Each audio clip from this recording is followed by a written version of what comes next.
Good afternoon, guys. I say good afternoon because, yeah, I've entirely missed the morning. Got up late again this morning, unfortunately. Intended to get up and run, just didn't. In differences this morning, I've got the ZUK Z1, actually got it powered back up and it's running frame lapse, so I'm giving it a shot. It does 1080p video just like the Yoda phone, so I thought it might be worth giving it a shot. Stuck it outside this morning on the spinning thing for about 15 seconds. You probably already saw that. And at the other end of the house, I've had the Yoda phone in the window over there by the dog for all of the morning. I just took it off the timer.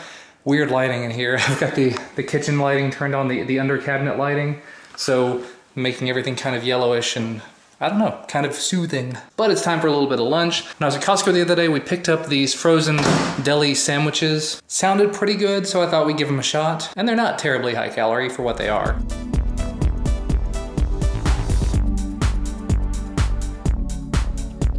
Alrighty, it's a little while later, but I have good news, very, very good news. The Open Pilot CC3D board that I ordered did arrive safely.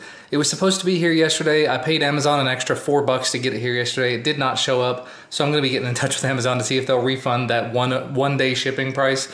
Because it's like, if I paid for it, it ought to be here, and looking at FedEx's site, it looks like FedEx sat on it for a day. So hopefully I can get that little bit of a difference back. $4 isn't a big deal, but when you're paying for something extra like that, you kind of expect it. But still, as you can see, I have it plugged in. It is lighting up, so that's good. So now I've got to plug everything into it, and hopefully it will work. And in other news, I think I can actually share this with you now, because this video will not be going out until 10 a.m. on October 1st. That is exactly when the embargo date ends for this device. Don't know if you can actually see that or not. Yeah, you can. It's the NFC ring, the 2016 edition NFC ring. I opened it up very, very quickly just to take a look at it to make sure everything inside was okay. It's not actually the right size, but I talked to my contact over at NFC Ring and he said that that's not a big deal. They will be shipping out a full final production one that is the right size whenever they're available, but this was just one of the early production models. So I'm gonna be making a video about that actually later today. That'll be going up tomorrow morning, hopefully at about 10 a.m. on my channel, because NFC Ring is going to be doing another Kickstarter project for their next NFC ring. So if you're interested in that, of course, you can find the video over on my channel, and you can head on over to nfcring.com for more information once this video is up. I'm extremely excited that Quadcopter lives. As you can see, Open Pilot board is flashing appropriately. I've got the battery hooked up.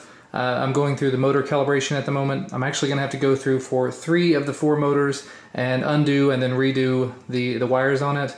But that's not a huge deal. Just have to bring my soldering iron back over. I put like a little teeny dab of solder on them. What I'll probably end up doing actually is having to take them all back apart and put some heat shrink on them, solder them back together, actually solder them firmly this time, and heat shrink it. That's a daunting process, but definitely doable. It's much, much later in the day now. Actually, it's only about 4:15, but I did take a little bit of time and I worked more on the quadcopter here. So as you can see, I've got 3 of the 4 props on. I've got the battery in place. I've got everything hooked together and paired up and bind, and it does work. Unfortunately, 1 of the 4 props, this one right here, just refuses to fit. You know, you can kind of sort of start to get it onto the motor here and you push it down to where the threads are, but apparently the inside is just not hollowed out enough for it to fit. I don't know, I could take a Dremel or something to the prop itself, but I don't know if that's really advisable. I may try that later. I have powered it on and I have paired it up and turned it on, and the motors do spin, the props do spin, and it attempts to take off. But without the 4th prop on there, obviously not gonna do particularly good. And the inside is just kind of a mess, a jumble of wires. I need to go back and clean that up at some point. But really, I'm happy that it's all paired up, that it's all working at this point. It flew, it flew, it flew, it flew. With a little bit of work on the Dremel tool, as I said I was gonna do and probably shouldn't have done, I was able to get this to fit on here. Obviously I didn't do it over the motor. There's all kinds of shavings that could have gotten down in there, but I got the prop on there. All 4 props are now on. They're spinning the appropriate direction and everything. Took it outside, plugged it in, bound it up. I may show a little bit of footage over this while I'm talking about it. Obviously don't want to show too much or say too much, but the props definitely need to be balanced. I definitely need to spend some more time outside with it practicing, maybe do some more fine tuning and some adjustments in the actual Open Pilot software for the controller, because it was really, really touchy, but super duper fast and super powerful. I don't know how I would say it compares to the HMX 280. It might have more power than that. I don't know, it's kind of close, kind of up in the air. The one thing I will say for the HMX 280 is it's entirely enclosed. All the wiring is good. Obviously somebody else did the work, so it looks good and it works good. But I think the kind of build it yourself kit like I did might be the better option if you're looking to actually have a good functional racing quadcopter. One way or another, it has been a fun experiment. I'm gonna turn the whole thing into a video. I wish that I would have filmed it properly the whole way. As it is, I'm gonna have to go back and redo it after the fact. Redo it by that, I mean, I'm gonna have to do like voice overlay type stuff, but that's definitely doable, and hopefully I've got enough of it captured. I definitely didn't capture any of the end parts because yeah, I just messed up. I wanted to see if I could get it done and didn't even bother to turn on the camera, so my mistake entirely. We are much later into the evening. Unfortunately, I don't have nearly enough steps today. If the rain will hold off, and I don't think it is, I'm gonna try to go outside and run tonight, but I think it's just gonna start raining on me. Sorry, starting up the treadmill right now. I've got these Bluetooth headphones in that I'm testing out. They came from Inatech. I've got the unboxing and everything filmed. I'm just running them through their paces to see how they work out. Sound pretty good so far. If you guys are interested, of course, I'll put a link in the video description. I love to always do that. And actually, because I've never really mentioned it, when I put links to Amazon stuff down in the description of any video, if it's a short link, it means it has affiliate tracking information in it. Basically what that means is it puts a little cookie in your system. If you buy something from Amazon after seeing a link from me, I'm gonna get a little percentage back, 2, 3, 4%, I don't know what it is. So anything that I link to that's on Amazon, that's just to help me, again, keep a little bit of money coming in for the channel, a little bit of money coming in for tech products, for things like the Nexus 5X that I picked up yesterday. And actually, speaking of which, the hoverboard that I unboxed and have been using pretty much every day since I made the first video about it. I just happened to look over on Amazon at the cool reel listing for it. It is now available. Instead of $4.99 like it was, it's available for $3.99 with Prime shipping. So you can place your order and get it within 2 days for right at $400 plus tax if you live in an area where Amazon charges tax. I still am absolutely loving this thing. Anytime I get to take it outside, I have an absolute ball on it until I almost fall down. When I'm indoors, it's even more fun because it's smooth surfaces and everything. Cannot recommend it highly enough. It is absolutely awesome.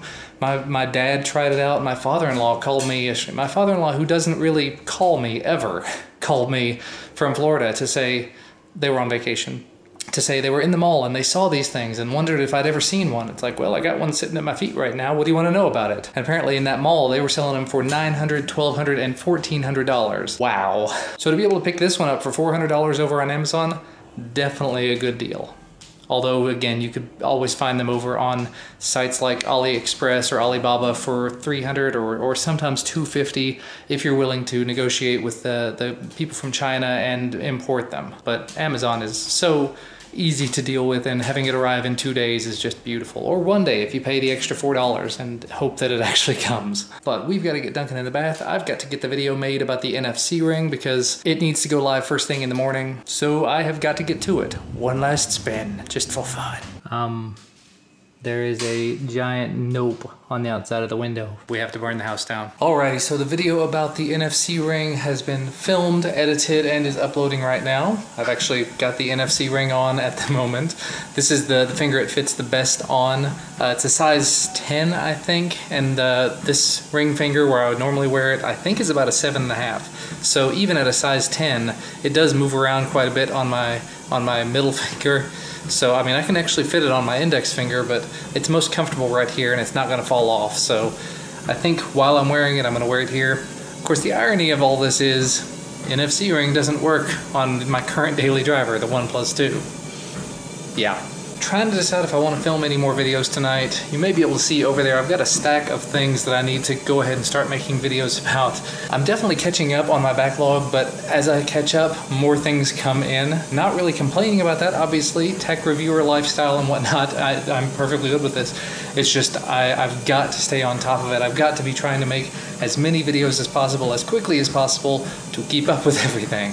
So I may go ahead and take a little bit of time and try to film at least 1, possibly 2 more unboxings. Not necessarily the full product videos or anything, but just the unboxings, just to get everything rolling. Might see if I can take some time and start getting to work on the actual full quadcopter build video.